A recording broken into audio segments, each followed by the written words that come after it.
नमस्कार, GBN 24 news में आपका स्वागत है। मैं हूं आपके साथ राशि। आइए खबरों की ओर बढ़ेंगे। बीजेपी की जन आशीर्वाद यात्रा आज लखीमपुर खीरी पहुंची, जिसका नेतृत्व कर रहे केंद्रीय गृह राज्य मंत्री अजय मिश्र टेनी के लखीमपुर खीरी की सीमा में पहुंचते हैं। बीजेपी कार्यकर्ताओं ने फूल मालाओं के साथ जोरदार स्वागत किया। केंद्रीय गृह राज्य मंत्री चूंकि जिले के स्थानीय सांसद भी है, जिसको लेकर कार्यकर्ताओं में खासा उत्साह नजर आया। हर कोई अपने तरीके से अपने सांसद को बधाई देने के लिए कतारों में लगे नजर आए। एक निजी गेस्ट हाउस में आयोजित स्वागत समारोह में केंद्रीय गृह राज्य मंत्री अजय मिश्र ने जिले के बीजेपी कार्यकर्ताओं को उन्हें सहयोग करने के लिए धन्यवाद। इस मौके पर मीडिया से बात करते हुए केंद्रीय गृह राज्य मंत्री अजय मिश्र टेनी ने ATS सहारनपुर में कमांड ऑफिस बनाए जाने के मामले में कहा कि समाजवादी पार्टी के लोग क्या कह रहे हैं उनके उत्तर वही देंगे, लेकिन मैं स्पष्ट कर देना चाहता हूं कि 2007 के बाद उत्तर प्रदेश में एक बड़ा राजनीतिक बदलाव आया था। 2007 के बाद जो भी सरकारें बनी हैं, पूरी बहुमत की सरकार बनी है। सभी सरकारों ने अपने अपने तरीके से काम किया। मायावती का लगभग काम समाप्त हो चुका है। 19 सीटें मिली थी, उसमें 11 लोग छोड़ दिए गए।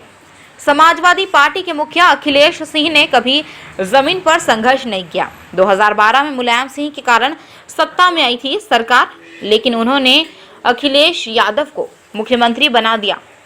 वहीं 2 बार चुनाव मिलकर लड़े, लेकिन दोनों बार इनको जनता ने बता दिया कि ऐसा नहीं है कि कोई अपने कार्यकाल में किए गए कोई काम गिराने को नहीं है। वैसे भी हताश और निराश है। अनर्गल आरोप लगा रहे हैं कि इनका परिणाम वही होना है। जनता इनको जवाब देगी। 350 से ज्यादा सीटें भारतीय जनता पार्टी ही जीतेगी। अफगानिस्तान के मुद्दे पर केंद्रीय गृह राज्य मंत्री ने कहा कि तालिबान और अफगानिस्तान का झगड़ा पुराना है।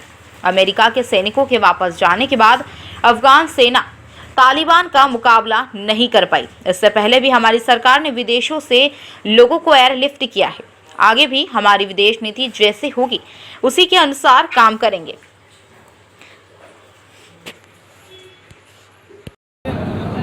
ब्राह्मण कहाँ चले गए थे? ब्राह्मण भारतीय जनता, देखिए हम धर्म जात की राजनीति नहीं करते, हम धर्म जाति और वर्ग की राजनीति नहीं करते, लेकिन ब्राह्मण हमेशा से भाजपा के साथ थे, हैं और रहेंगे। मैं आपको बताना चाहता हूं, जो लोग ब्राह्मणों का नाम लेकर के राजनीति कर रहे हैं उनको अभी ज़रूरत क्यों पड़ी?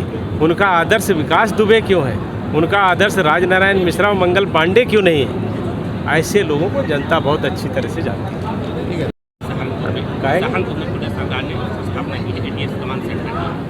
समाजवादी पार्टी के रामकिशोर मौर्य जी हैं, उन्होंने विपक्ष के नेता हैं, उन्होंने आरोप लगाया है कि ये भाजपा के लोग यहाँ पर गलत तरीके से बना रहे हैं और इससे मुस्लिम को डरवा रहे हैं। क्या देखिए आप समाजवादी पार्टी के लोग, बसपा के लोग क्या कह रहे हैं उनके उत्तर वो देंगे, लेकिन मैं स्पष्ट कर देना चाहता हूँ 2007 के बाद उत्तर प्रदेश में एक बड़ा राजनीतिक बदलाव आया था। 2007 के पास जो भी सरकारें बनी हैं वो पूरे बहुमत की सरकार बनी है। 2007 से 12 की बसपा की और 12 से 17 की समाजवादी पार्टी की और अभी जो 17 से 22 की हमारी सरकार वो भी पूर्ण बहुमत की। तीनों सरकारों ने अपने अपने तरीके से काम किया है। जनता बहुत अच्छे तरीके से सबकी तुलना कर रही है, मुख्यमंत्रियों के बीच में तुलना कर रही है। जहाँ तक चुनाव की बात है, मायावती जी का लगभग काम समाप्त हो गया है। 19 सीटें पिछले चुनाव में मिली थी, उसमें से भी 11 विधायक उनको छोड़ गए। समाजवादी पार्टी के जो मुखिया हैं इस समय अखिलेश यादव जी, उन्होंने ज़मीन पर कभी संघर्ष किया नहीं। 2012 में मुलायम सिंह जी के कारण समाजवादी पार्टी सत्ता में आई थी, उन्होंने अखिलेश यादव को मुख्यमंत्री बना दिया, लेकिन उसके बाद 2 चुनाव उन्होंने लड़े, 2017 में कांग्रेस के साथ, 2019 में बसपा के साथ। दोनों में उनकी हैसियत उत्तर प्रदेश की जनता ने बता दी है।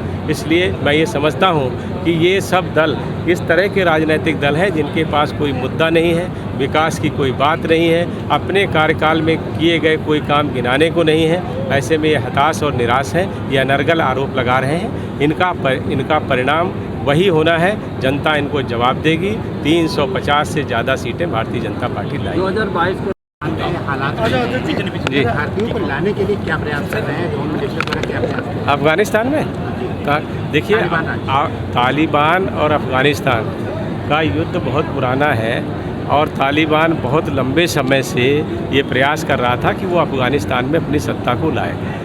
अफ़गानिस्तान के चारों तरफ, चाहे वो पाकिस्तान हो, तजाकिस्तान हो, कजाकिस्तान हो, ईरान हो, सारे मुस्लिम देश हैं और वो सब बहुत लंबे समय से ये आपस में युद्ध कर रहे थे।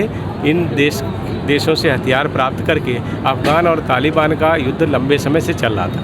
पहले उस युद्ध में रूस ने हस्तक्षेप किया, उस समय कुछ अफ़गानिस्तान की रक्षा हो पाई, तालिबान ने तब भी कुछ हिस्सों पर कब्जा कर लिया था। उसके बाद अमेरिका की सेना आई, अमेरिका की सेना ने वहाँ पर संरक्षण दिया। 20 साल से वो लोग वहाँ थे, लेकिन इस सब के बावजूद अब जब अमेरिका ने अपनी सेना को वापस किया तो अफ़गानिस्तान की सेना तालिबान से मुकाबला नहीं कर पाई। तालिबान और अफ़गान, इनका युद्ध बहुत पुराना है। भारत की भूमिका जो विदेश नीति में हमारे तय लक्ष्य हैं उसके अनुरूप है। हमारे जहाँ पर भी लोग होते हैं, अभी आपने देखा होगा इससे पहले भी जब कुछ इस तरह की घटनाएं हुई थी, हमने एयरलिफ्ट किया था। जहाँ पर विदेश नीति के अनुसार जैसी आवश्यकता होगी वैसे कदम हम उठाएंगे।